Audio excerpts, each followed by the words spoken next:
Hey guys, this is Neeraj and you watching Qutrix. Qutrix के इस YouTube channel क्यूट्रिक्स 2.0 पे आपका स्वागत है।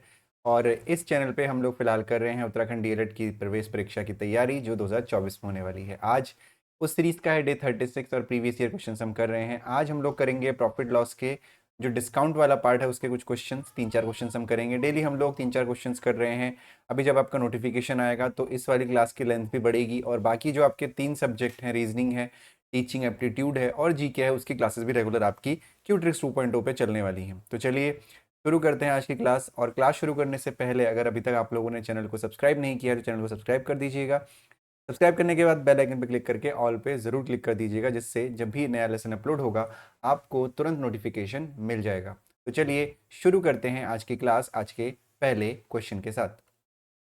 ध्यान दीजिएगा, इससे पहले जितनी भी क्लासेस हो चुकी हैं उनको जाके एक बार ज़रूर चेकआउट करिएगा। नहीं देखा है तो ज़रूर उनको देखिए, क्योंकि बहुत ज़्यादा ज़रूरी है प्रीवियस ईयर क्वेश्चंस करना। ठीक है, तो क्वेश्चन आपके सामने है। किसी व्यक्ति ने एक पुरानी टाइप की मशीन 1200 रुपये में खरीदी और उसकी मरम्मत पर 200 रुपये खर्च किए व्यय किए। उसने उसे 1680 रुपये में बेच दिया। उसका लाभ प्रतिशत क्या होगा?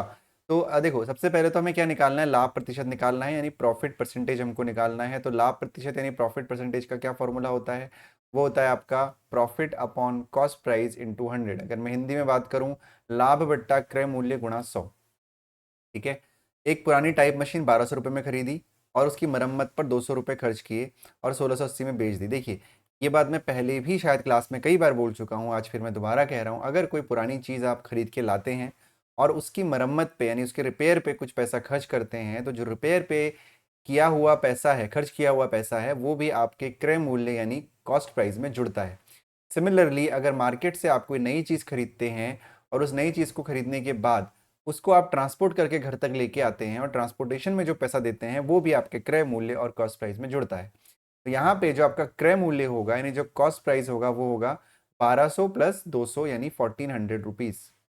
ठीक है, 1400 रुपीज़ आपका क्रय मूल्य होगा। और जो सेलिंग प्राइस होगा यानी जो विक्रय मूल्य होगा वो होगा 1680 रुपये। कितना होगा? 1680 रुपये में बेच दिया। ठीक है, अब आपको क्या करना है? देखो, साफ साफ दिख रहा है कि जो क्रय मूल्य है वो 1400 रुपये है और जो विक्रय मूल्य है वो 1680 है।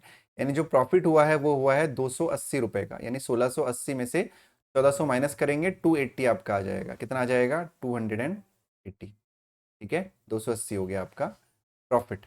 ठीक, तो प्रॉफिट 280 हो गया। अब 1680 में बेच दिया था, तो हमें अब प्रॉफिट परसेंटेज निकालना है, यानी लाभ प्रतिशत हमको निकालना है। तो लाभ प्रतिशत का फॉर्मूला आपके सामने दिया हुआ है, 280 बट्टा कॉस्ट प्राइस यानी 1400 गुणा 100। इसका मैंने एक और तरीका बता रखा है। अगर उस तरीके से जिन लोगों ने पुरानी क्लास पढ़ी हुई है, बार बार एक तरीका नहीं बताया जा सकता, तो जिस मेथड से आपको कंफर्टेबल लगे आप उस मेथड से क्वेश्चन को कर सकते हैं। फिलहाल हमने फॉर्मूले में रख दिया profit upon cost price into 100।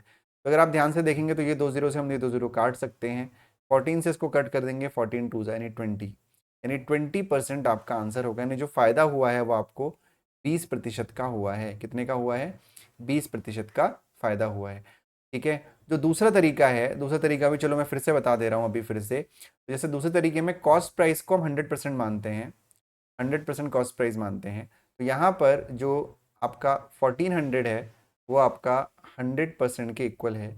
तो जो 1 की वैल्यू होगी वो 100 अपॉन 1400 के इक्वल होगी। ठीक है, और जो 1680 की वैल्यू होगी, जो सेलिंग प्राइस की वैल्यू होगी, वो 100 अपॉन 1400 इंटू 1680 परसेंटेज के इक्वल होगी। अब इसको आपको सॉल्व करना है। 2 0 से 2 0 काट दीजिए। ठीक है, तो ये आपका हो जाएगा 14 1 जा 14, 2 बचा, 14 2 जा 20, यानी 120%। अब देखो, कॉस्ट प्राइस की वैल्यू 100% है, सेलिंग प्राइस की वैल्यू 120% है। आ गई? तो सेलिंग प्राइस की वैल्यू 120% कब होती है? जब 20% का प्रॉफिट होता है। तो यहाँ ऐसे भी आप क्वेश्चन को कर सकते थे। आप पर निर्भर करता है ये कैसे आप करना चाहते हैं। 20% आपका आंसर हो गया। ठीक है, बढ़ते हैं अगले क्वेश्चन की तरफ। किसी वस्तु का अंकित मूल्य 500 रुपये है, वह 20% और 10% के दो क्रमिक बट्टों पर बेची जाती है। उस वस्तु का विक्रय मूल्य क्या होगा? ये क्वेश्चन मैं आपको पहले करवा चुका हूं। अगर क्रमिक बट्टों की बात करेंगे यानी सक्सेसिव डिस्काउंट की बात करेंगे, तो वहां पे आपको इन दोनों को जोड़ना नहीं है। जैसे कि आप इन दोनों को अगर जोड़ दोगे तो ये हो जाएगा 30%, और ये अलग अलग होता है 20% प्लस 10%। दोनों का जो डिस्काउंट होता है वो डिफरेंट होता है। मैं पहले भी क्लास में डिस्कस कर चुका हूँ।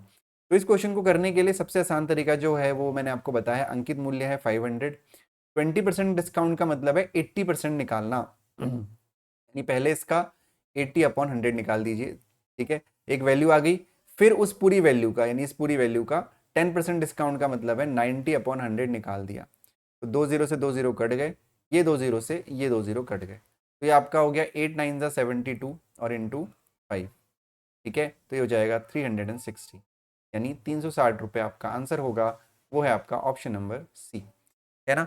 72 इंटू 5 360। अब आप पूछोगे सर आपने कैसे किया, मुझे आता है। अगर किसी भी नंबर को इंटू 5 करना है तो उसका हाफ कर दीजिए और इंटू 10 कर दीजिए, आपका आंसर आ जाएगा। तो यानी उस वस्तु का जो विक्रय मूल्य है वो 360 रुपये है।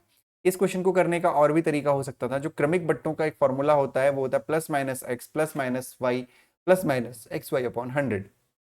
उस तरीके से भी आप इस क्वेश्चन को कर सकते थे, लेकिन जहां पे क्वेश्चन की अप्रोच इजी हो वैसे क्वेश्चन को करना चाहिए। कोई जरूरी नहीं कि एक ही अप्रोच से सारे क्वेश्चन इजीली सॉल्व हो जाएंगे। तो कहीं पे कोई अप्रोच लगती है, कहीं पे कोई अप्रोच लगती है। तो मोस्ट ऑफ द केसेस में जो अप्रोच होती है वो सेम होती है, लेकिन कई बार कुछ ऐसे केस आ जाते हैं कि जहाँ पे अप्रोच आपको चेंज करनी पड़ती है क्वेश्चन के अकॉर्डिंग, जिससे कि क्वेश्चन हमारा जल्दी और एकदम एक्यूरेट निकले उसका आंसर, ठीक है। होपफुली क्वेश्चन आपको समझ में आया होगा। बढ़ते हैं आज के अगले क्वेश्चन की तरफ। तो जो आज का अगला क्वेश्चन है वो है, किसी वस्तु को उसके अंकित मूल्य पर 14% का बट्टा देकर 387 रुपए में बेच दिया जाता है। वस्तु का अंकित मूल्य क्या होगा, ठीक है, वस्तु का अंकित मूल्य क्या होगा। बहुत सिंपल सा क्वेश्चन है। अगर आप इसको चाहें तो आप दो तरीके से कर सकते हैं, 100% भी मान सकते हैं, लेकिन यहाँ पे आप ये समझ के चलिए कि अंकित मूल्य यानी मार्क प्राइस, जिसको मैं एमपी से दिखाता हूँ, है ना। मार्क प्राइस मान लेते हैं कि एक्स था, बिना एक्स से भी हो जाएगा, कोई प्रॉब्लम नहीं है, एक्स था। और मैंने आपको अभी पिछले क्वेश्चन में बताया कि अगर आपने 20% डिस्काउंट किया है तो आप 80% निकालोगे, अगर आपने 10% डिस्काउंट किया है तो आप 90% निकालोगे, क्योंकि नया तरीका है। पुराना तरीका क्या कहता है कि पहले 20% निकाला, फिर उसको 20 में से 20 उससे माइनस कर दिया। तो डबल स्टेप से करने की आवश्यकता नहीं है। तो एक्स हो गया, किसी वस्तु को उसके अंकित मूल्य पर 14% का बट्टा देकर 387 में बेच दिया, यानी एक्स हो गया अंकित मूल्य हमारा। इस अंकित मूल्य पे 14% का बट्टा लगाया गया, यानी जैसे 20% डिस्काउंट पे, यानी 20% का बट्टा होने पे 80 हो जाता है, यानी 14% के डिस्काउंट में कितना होगा, 100 में से पहले 14 माइनस करोगे, 100 में से पहले 10 माइनस करिए 90 आता है, 90 में से 4 माइनस करेंगे 86 आता है। यानी आपको 86% निकालना है, यानी x का 86%, यानी x इंटू 86/100 की जो वैल्यू है वो है 387, ठीक है। तो जो x की वैल्यू हो जाएगी वो हो जाएगी 387 इंटू 100/86, ठीक है, 387 इंटू 100/86। अब इसको सॉल्व करना है तो यहाँ पे एक बात आपको समझनी पड़ेगी कि यहाँ पे 7 है और ये 6 है, तो अगर ये गलत नहीं है 1486, ठीक है, 387 में बेच दिया, अंकित मूल्य पर इतना बट्टा लगाकर बेच दिया तो अंकित मूल्य, हाँ बिल्कुल सही कर रहे हैं हम लोग। अब इसको हमें कट करना है तो सिंपली हम क्या करते हैं, हम इसको डिवाइड कर देंगे, 38700 या 387 को 86 से डिवाइड करेंगे। तो ये आप इसको अंदाज़ा लगा के भी कर सकते हैं, लेकिन फिर भी मैं 86 इंटू एक बार मैं 4 करके देखता हूँ, ठीक है। तो हो जाएगा 4 8 ज़ा 4 6 ज़ा 24 कैरी 2, 4 8 ज़ा 8 4 ज़ा 32 और 2 34, 344 आता है। तो इसका मतलब 4 ज़ा जाएगा ये, तो मैं इसको पूरा पूरा डिवाइड करके दिखा देता हूँ आपको। 387 को आपको 86 से यहाँ पे डिवाइड करना है, तो 4 ज़ा जा रहा है आपका 344, ठीक है। 7 में से 4 गया 3 और 8 में से 4 गया 4, 43 आ गया। अब 43 86 से डिवाइड तो हो नहीं सकता, पॉइंट लगेगा और यहाँ पे 0 बढ़ेगा, ठीक है। अब 4 वाले हमारे पास कितने ऑप्शन है देखो, एक है 450, एक है 427, एक है 440, यानी अब ये 430 है और 430 है, तो इसका मतलब 86 इंटू 5 करके देख लो एक बार, मुझे लगता है पूरा पूरा हो जाएगा। 6 5 ज़ा 30, 32, 8 5 ज़ा 40 और 3 43, देखो पूरा पूरा चला गया, तो ये हो जाएगा 4.5 430, ठीक है। तो x की वैल्यू आपकी हो जाएगी कितनी, 4.5 इंटू 100। तो 4.5 को अगर आप 100 से मल्टीप्लाई करोगे तो ये आपका आ जाएगा 450 रुपये आंसर, यानी ऑप्शन नंबर ए। उम्मीद करता हूँ क्वेश्चन समझ में आया होगा। अब मैं आपको एक चीज़ रिकमेंड करूंगा कि आपको अगर ये अंकित मूल्य वाले क्वेश्चन समझ में नहीं आ रहे हैं तो आप डिस्क्रिप्शन बॉक्स में जाओ, वहाँ पे प्रॉफिट लॉस की सीरीज है, प्रॉफिट लॉस का प्लेलिस्ट है, वहाँ पे जाके आप उसको पूरा पढ़ो तो आपको चीज़ें क्लियर हो जाएंगी, ठीक है। चलो बढ़ते हैं आज के अगले क्वेश्चन की तरफ। तो जो आज का अगला क्वेश्चन है हमारा वो है, यदि किसी वस्तु के मूल्य में 15% की कमी की जाती है तो उस वस्तु की बिक्री में 20% की वृद्धि हो जाती है। विक्रय पर क्या प्रभाव पड़ेगा।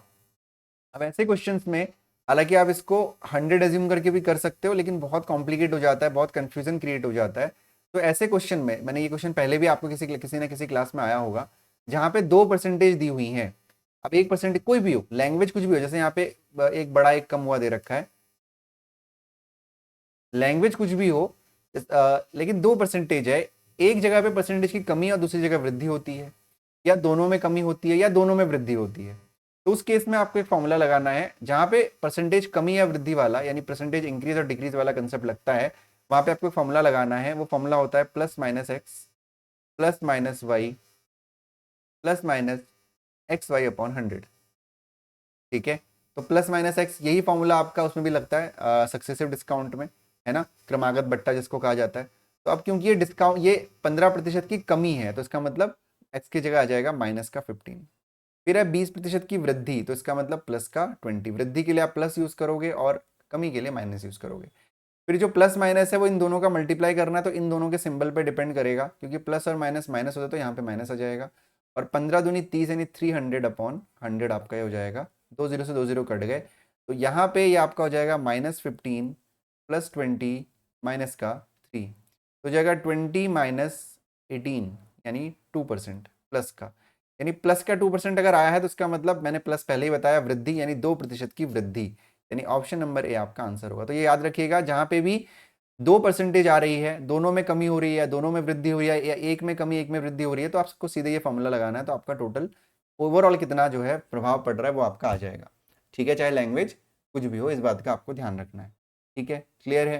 तो आज की क्लास में हम इतने ही क्वेश्चंस करेंगे, सिर्फ 10-10 मिनट की क्लासेस अभी मैं ले रहा हूँ, कभी कभी आधे घंटे भी हो जाता है, डिपेंड करता है क्वेश्चन पे। फिलहाल आपसे मैं रिकमेंड करूंगा कि प्लेलिस्ट पे जो है प्रॉफिट एंड लॉस का लिंक दिया हुआ है, प्लेलिस्ट डिस्क्रिप्शन बॉक्स में, है ना, उसको जाके पढ़ो। सारे टॉपिक्स इवन पढ़ो, सारे टॉपिक जब तक नहीं पढ़ोगे आप, तो आपको दिक्कत रहेगी, आपको समझ में नहीं आएगा। और चाहे आप बायो बैकग्राउंड के हो, चाहे आप आर्ट्स बैकग्राउंड के हैं, चाहे आप कॉमर्स बैकग्राउंड के हैं, और इवन चाहे आप मैथ्स बैकग्राउंड के हैं, आप किसी भी बैकग्राउंड के हैं, आप इन सीरीज को, प्लेलिस्ट को जाके पढ़िए, मेरी गारंटी आप मैथ सीख जाएंगे। ठीक है, चलो आज की क्लास में इतना ही, फिर मैं आपसे मिलूंगा डे 37 में। तब तक अपना ध्यान रखिए, पढ़ाई करते रहिए, और बिल्कुल भी लापरवाही ना करें, क्योंकि डीएलएड का पेपर जब होगा तो उसमें कंपटीशन इस बार बढ़ेगा। ठीक है, चलो, thank you so much for watching, bye bye and take care.